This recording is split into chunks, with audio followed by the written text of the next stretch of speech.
But part of the strength of who we are as a nation and part of the strength of who we are as a part of National Action Network is that we will fight each and every day to get there and reach those ideals. And we will fight knowing that we have the ability to see and lead people to see what can be unburdened by what has been.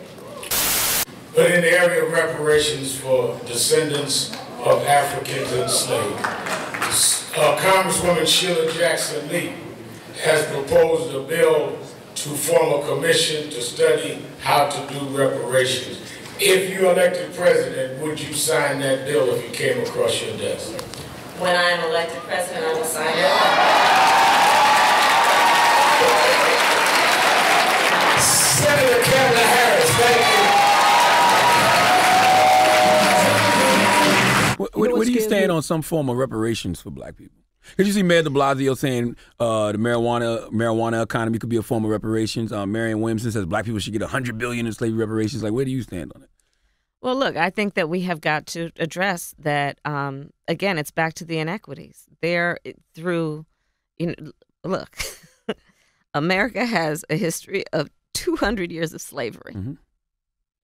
We had Jim Crow.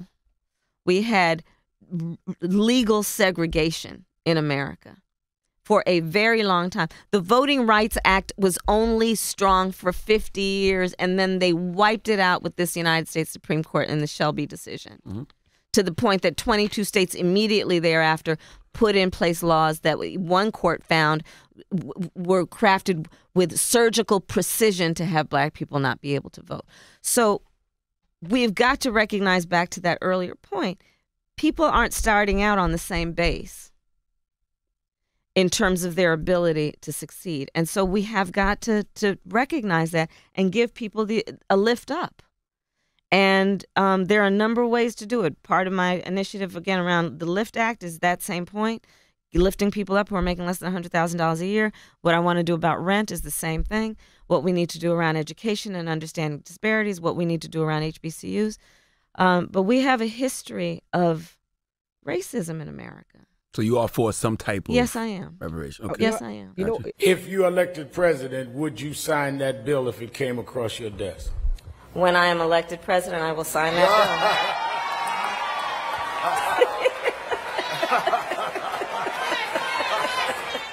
bill. They call that turn the beat around. Senator Kamala Harris, thank you.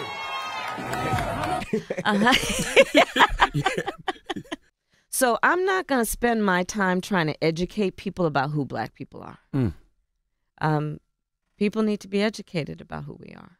We have always fought for equality, but now we are also talking much more rightly about equity, understanding that we must be clear-eyed about the fact that, yes, we want everyone to get an equal amount. That sounds right, but not everyone starts out from the same place. Some people start out on first base, some people start out on third base. And if the goal is truly about equality, it has to be about a goal of saying everybody should end up in the same place. And since we didn't start in the same place, some folks might need more. Equitable distribution. They had the ability, in their moment in time, to see what can be unburdened by what had been. And they worked to build a better future, a future unburdened by what had been.